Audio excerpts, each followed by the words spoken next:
Man, that was incredible, wasn't it? Good job, team. Hey, it is so great to be here with you all tonight. Man, I just love getting together, worshiping with you. So let me start by saying this. You can say what you want, but it's hard to deny that in the last decade or so, there hasn't been an athlete that is more controversial, more polarizing than Tim Tebow. I know this is 2 weeks in a row that we're talking about Tim Tebow here at Veritas, but it's true, right? There hasn't been an athlete in the last decade or so. In fact, Skip Bayless, a few years ago on ESPN, he says not just the last decade, in all of sports history, there hasn't been a more polarizing athlete than Tim Tebow. See, the thing about Tim Tebow is that people love him, they hate him. He's well-liked, he's disliked. He's universally loved and loathed, all at the same time. Why? Well, it seems like everybody kind of has their opinions about Tim Tebow, even if you don't really know much about him. But one of the things that often comes up with respect to Tim Tebow and the cultural conversation surrounding him is his outspoken faith in Jesus. And more specifically, what that outspoken faith in Jesus, how it manifests in his life, how it shapes him, how it has changed him, how it transforms how he lives. See, for Tim Tebow, Jesus isn't just something that he wore on his eye black. It wasn't just a cute thing that he did in the end zone that became something called Tebowing. It's not just quotes that go on social media. No, Jesus profoundly changed Tim Tebow's life. And see, even if you don't know much about his story, maybe you know this, that before he was married, he's married now, but before he was married, Tim Tebow was committed to this idea that God wanted sex to be saved from marriage.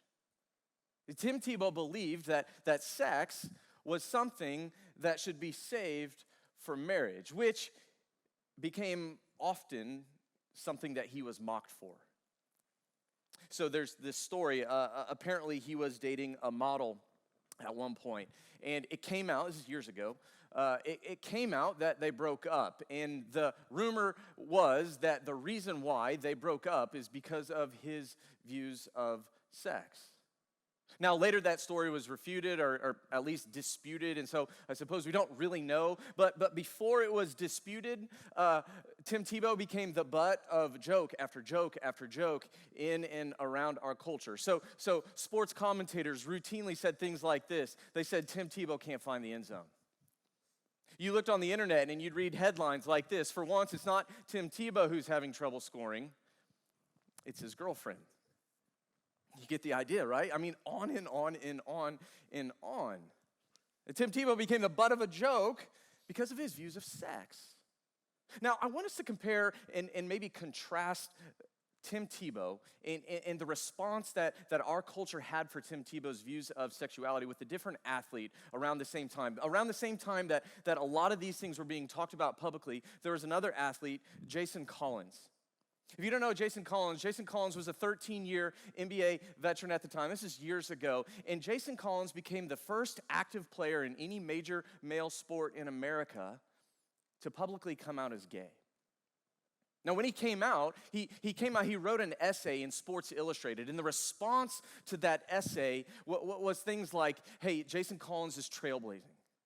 This essay that Jason Collins wrote is so thoughtful. It's deeply courageous. See, it's interesting. The overwhelming reaction to Jason Collins coming out was positive. It was praiseworthy. Now, to be honest, I have very little interest right now in talking about Jason Collins' sexuality. What I'm more interested in is the public response.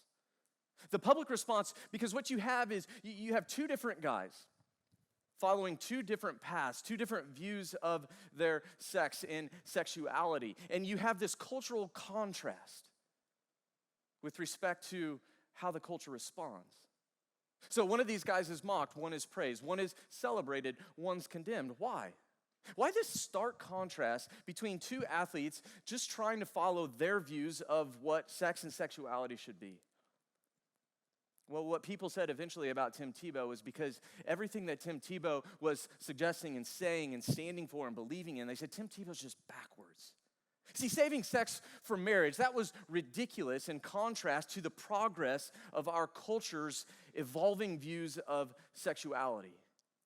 And so with Jason Collins, he said, hey, what Jason Collins is doing, Jason Collins is kind of pushing the cultural conversation about sex and pushing the conversation forward. But what Tim Tebow does is Tim Tebow, he's just holding us back. Collins pushes forward, Tebow holds us back. So Trevin Wax, he's an author. He wrote a book called This Is Our Time. It's kind of where I get these stories from. But he's commenting on what's going on in our culture when these guys, when the response is happening. And more specifically, he says that it was interesting to watch the culture respond because it exposed this myth that our culture believes about sex. It exposed this story, maybe that's a better way of saying, this story that our culture tends to believe and say about sex, and it's this. It's this idea, he says, that progress means loosening or abandoning the traditional moral beliefs that have undergirded our society.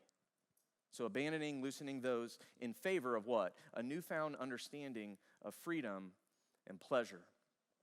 He goes on, he says, and it's the idea that holding fast to the ancient beliefs about sexuality is damaging to society and it's dangerous for the individual.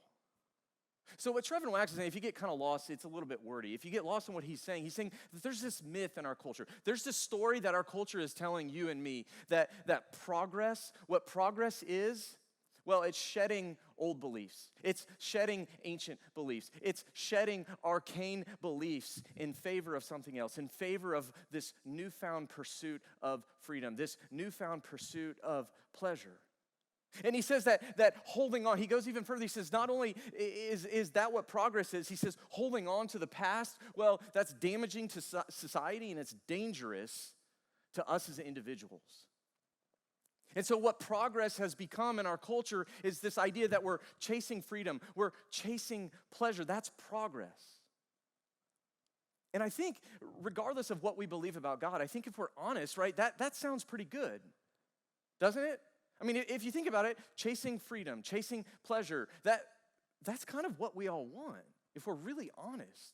The freedom to do whatever we want, whenever we want, for however long we want, so long as it doesn't hurt someone, reasonably speaking. Maybe you've heard me say that at Veritas. I say it all the time, and the reason I say it is because I think it's true. I think if it's not the highest value, it's one of the highest values of American culture. This idea of individual freedom, this idea of self-expression, this idea of being able to follow our desires moment by moment, wherever they lead us. And what's interesting is that our culture, it's taught us, it's trained us that the primary way, or at least one of the primary ways that we chase that pleasure, we chase that freedom, it's through our sexuality. And so we've been doing this series. If you're new to Veritas, we've been doing this series this semester. We're talking about different questions that you all are answering or asking, we're trying to answer. And this question that gets asked all the time is this: what's wrong with hooking up? What's wrong with hooking? People ask me that all the time, not always just like that, but they say, okay, Kyle, I don't get it. Like, what's the big deal with Christians and sex? I don't understand. What's so bad about hooking up? What's the problem with hooking up? And to be honest, when people ask me these questions, I really get it. I totally empathize with the question. I do think that's a legitimate question to be asking because, to be honest, it makes perfect sense to me. That in a culture where sexual freedom is increasingly seen as progress, when that's progress, exploring our sexuality is progress, well, Jesus and Jesus' views, the Bible's teaching, it gets in the way of that, right? It seems kind of backwards. It blocks our freedom. It seems like it impedes our pleasure.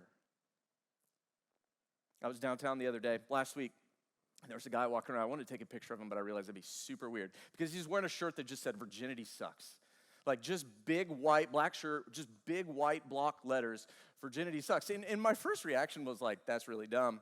And then I thought more, I'm like, you know what? Like, I don't know if this dude's joking or if this dude's serious, but I thought, I kind of get it. I kind of get it. Right? Because that's the story I think that our culture is telling us. It's the story that our culture is trying to convince us that if we're not hooking up, we don't have the good life. That hooking up is, in fact, the key to the good life. That if we aren't hooking up, well, we're missing out. We're missing out. reminds me of a freshman. So a few years ago, not connected here at Veritas. I didn't know him, but I knew his story. And the reason I knew his story is because it was super public. Literally, it seemed like the entire campus was talking about it. And his story is this. It goes like this. So he came to college, and like many people, contrary to belief, hadn't had sex. Came to college, had never had sex, and shares that with his friends. And when his friends find out, of course, they give him a hard time. Are you kidding me? You haven't had sex, you haven't hooked up, blah, blah, blah, right? And so what they do is they hatched a plan. They made it their mission. We've got to get this guy, we've got to find someone for him to hook up this semester, hook up with. And that's literally what they did. And so when I say that story, when I say that his story became the talk of campus, it literally became the talk of, there was a hashtag going around about this thing. I'm not even kidding, there were stickers made. Literally, it seemed like everybody on campus, you couldn't go very far without hearing about the freshman whose friends were trying to find someone for him to hook up with. And after a month or two, you know what happened? He did. He did. And after he did, you know what happened? They threw a giant party at Harpo's.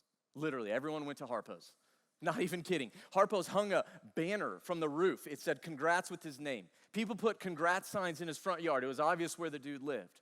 Right? This giant party on campus because a guy finally hooked up.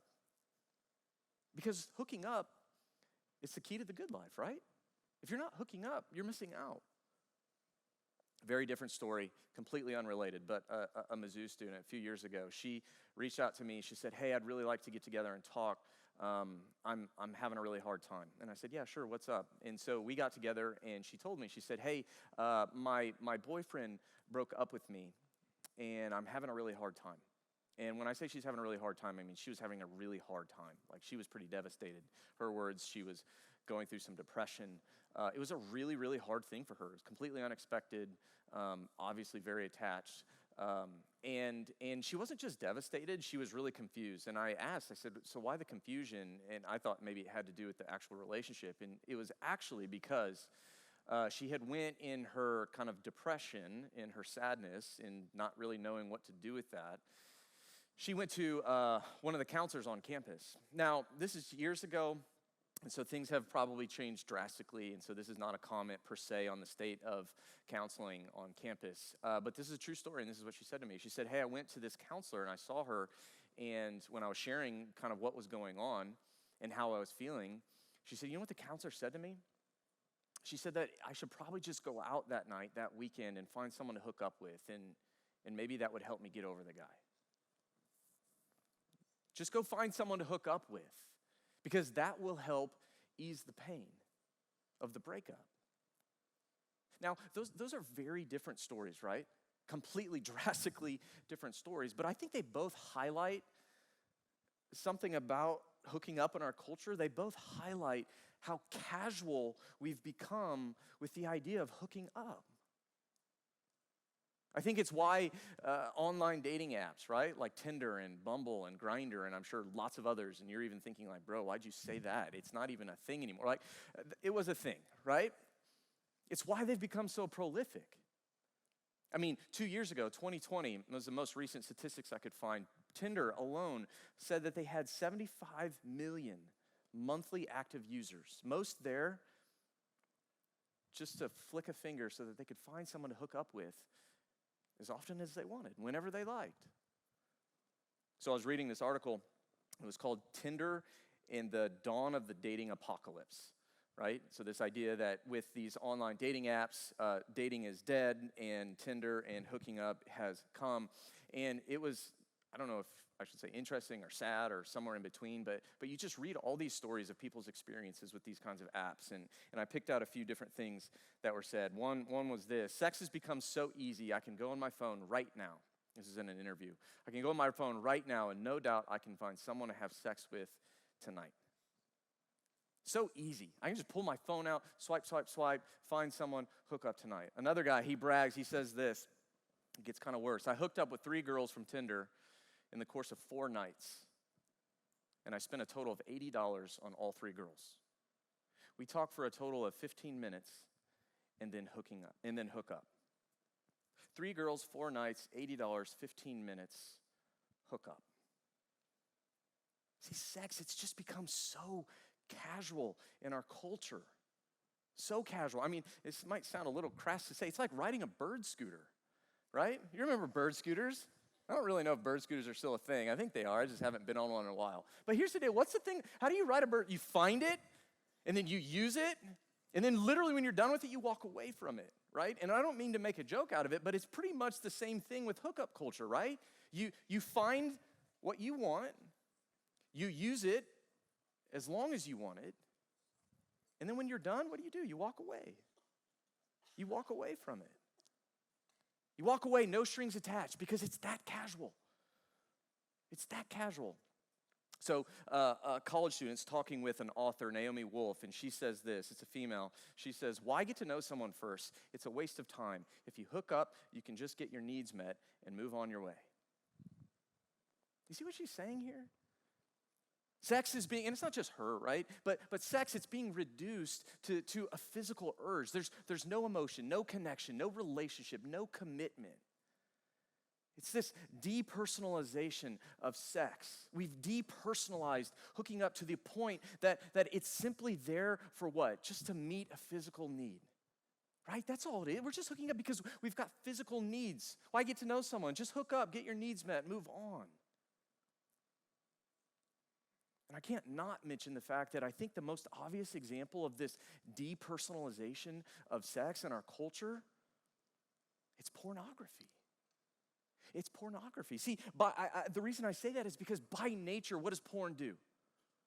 By its nature, what does porn do? It trains us to disconnect the man or woman's body on a screen from any interest in who he or she is as a human being. All that person becomes is an object, an instrument for what? Just to meet my physical needs. And I think it's worth acknowledging, it's not lost on me, that your generation, no generation has had porn so available in such extremes from such a young age as yours. No generation in the history of the world has had porn so accessible at such extremes at such a young age as yours.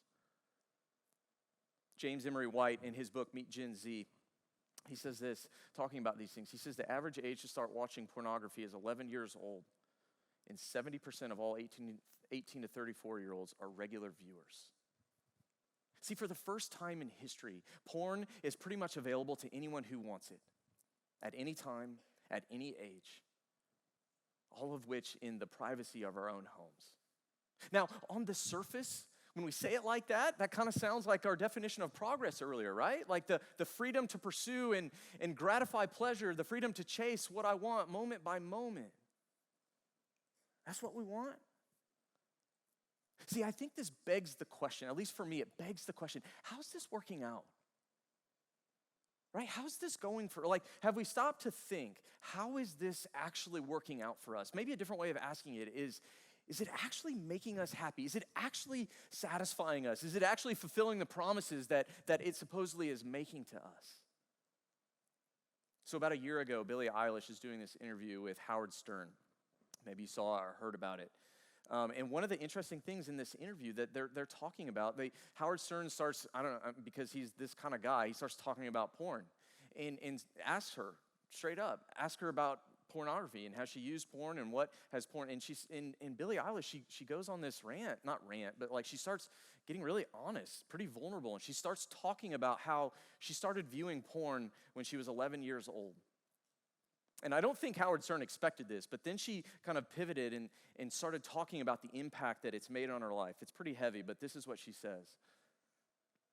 She says, I think pornography, really destroyed my brain. And I feel incredibly devastated that I was exposed to so much porn. I'd watch abusive BDSM, and that's what I thought was attractive. It got to a point where I couldn't watch anything else unless it was violent. I didn't think it was attractive. And that's Billie Eilish. And I get that that's heavy. But I'm bringing it up because for Billie Eilish at least, pornography, it hasn't been freeing. It hasn't made her happier. She says that it's devastated her.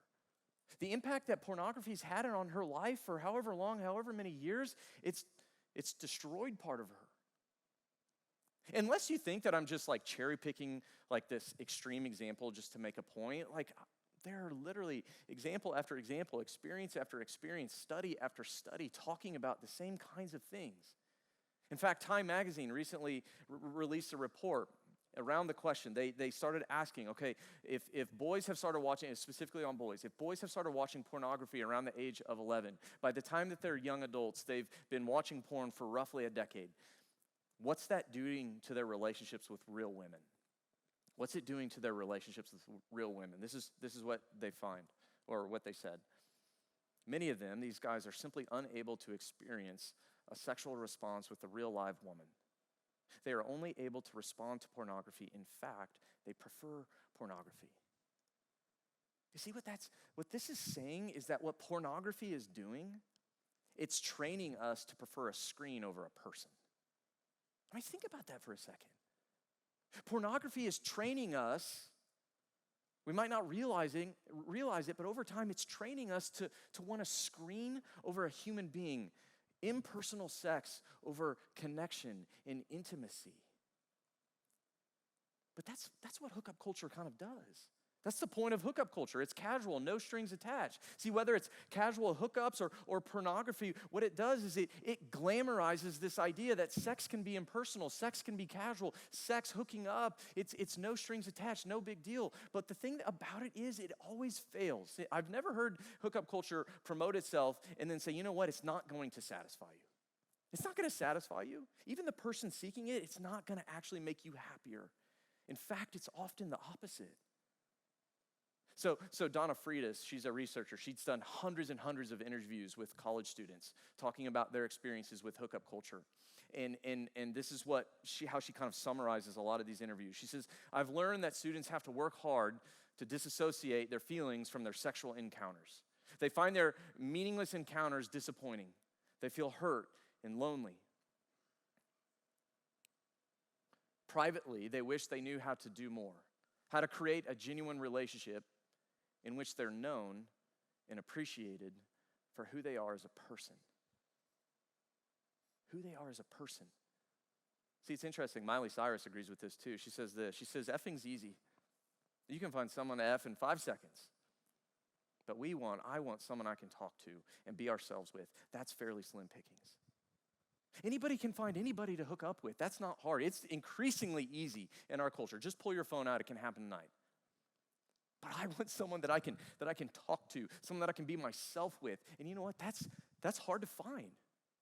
Man, this quote for me it's just so sad, because do you hear her longing for intimacy, her longing for connection, her longing to not be an object but to be treated as a person and to be with someone who is a person? Do you hear that in what she's saying here? See, I just want to suggest that maybe the fact that all of this stuff, all hookup culture, pornography, maybe the fact that it's not actually going well, maybe the fact that it's not actually working, maybe the fact that it's not actually making us any happier, maybe the fact that it's not actually as fulfilling as it seems like it is, maybe it's not actually freeing us at all, maybe that's telling us something. Maybe it's telling us something. Maybe it's telling us that God might actually know what he's doing. That God might actually know what he's doing when he places boundaries around sex. That Tim Tebow wasn't just holding on to something archaic and irrelevant, but that there was something that he believed about God that was true and real and good.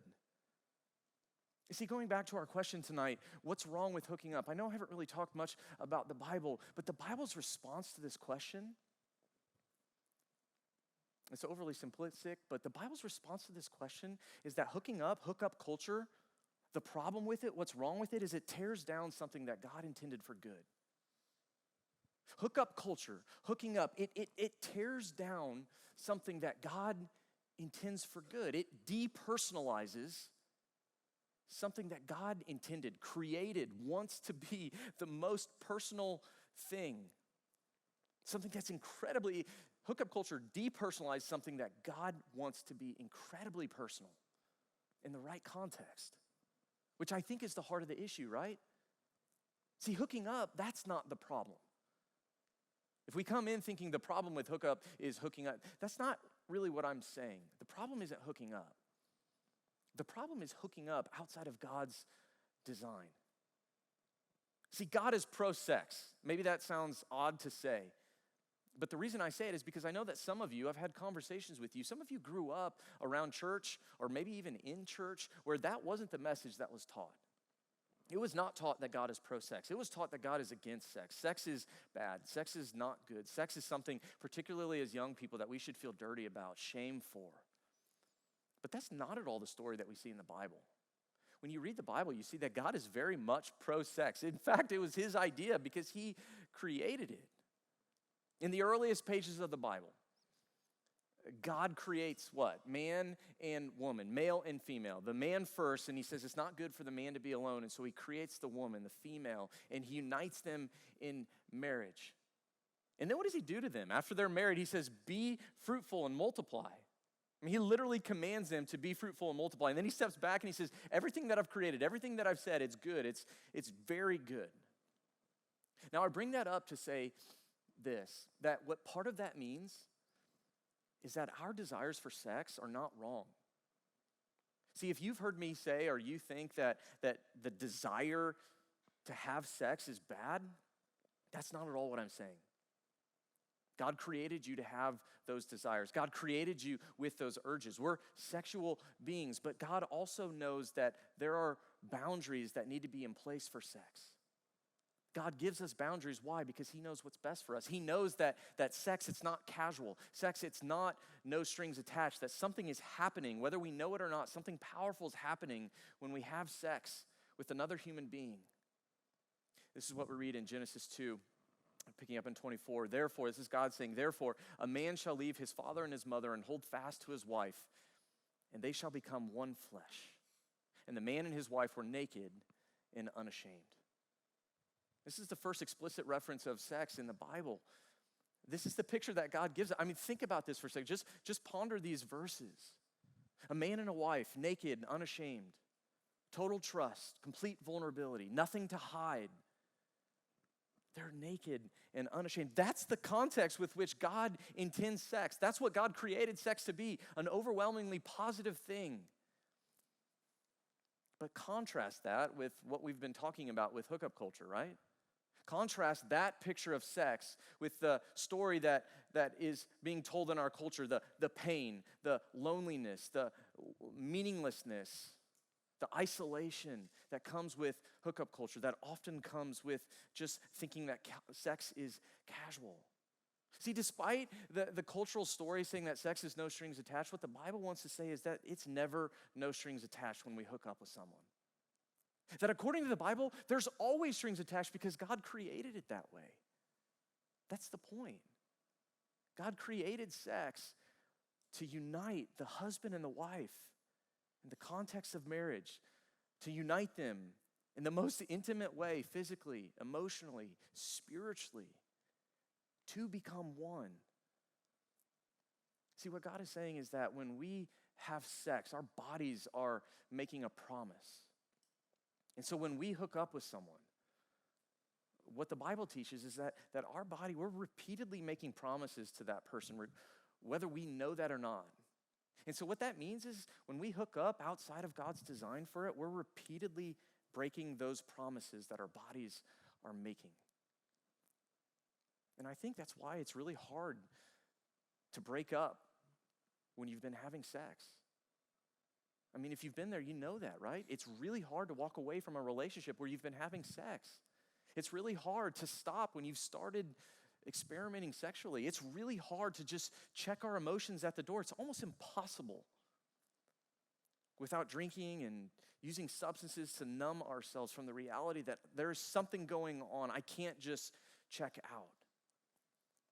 That's because when you're hooking up, when we hook up, we're literally bonding ourselves to another person. That's what the Bible teaches. So music team, you guys can come back up. I just want to, go back to that question. If you're here, or maybe you even know someone who's asking that question, right? What's wrong with hooking up? Why do Christians make such a big deal? Why does Jesus make such a big deal about sex? I get it. I just want to say it again. I get it. I understand that's a legitimate question. But I also want to say that the reason why Jesus makes a big deal about sex, the reason why the Bible makes a big deal about sex, because it is a big deal. God created it. See, contrary to belief, sometimes we say that God has a low view of sex. God thinks sex. No, God has a really high view of sex. God created it that way. He created it to be powerful. He created it that in the right context, that sex, hooking up, it has this power to bring life, to help, to bring health, to bring oneness, completeness to a husband and wife in the context of marriage. But the same power that can bring life, when used and done outside of God's good design, well, that same power can quickly bring destruction, damage, devastation, like Billie Eilish talks about, pain, loneliness. See, not to be too heavy, but I just want to say this, that the problem with hooking up, I know that I haven't said the Bible says so much stuff about sex. I know that I've not said everything that there is to say about sex. I know it. I know that. And if you want to talk about more, if I've not answered a question that you have, I don't know if that's weird or not, but I'd love to talk to you more about it. Because I know that I haven't said everything about sex, but I just want to push back against this notion that the Bible's views of sex are archaic, that they're anti-progress, that they're just God's not trying to suck the fun out of your life. God knows what's best for you because he created you, he made you, he loves you. He wants what's best for you. And so the answer to the question, what's wrong with hooking up tears down the good that God wants in your life.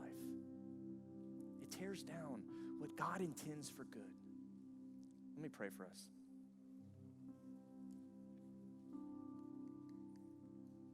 Jesus, we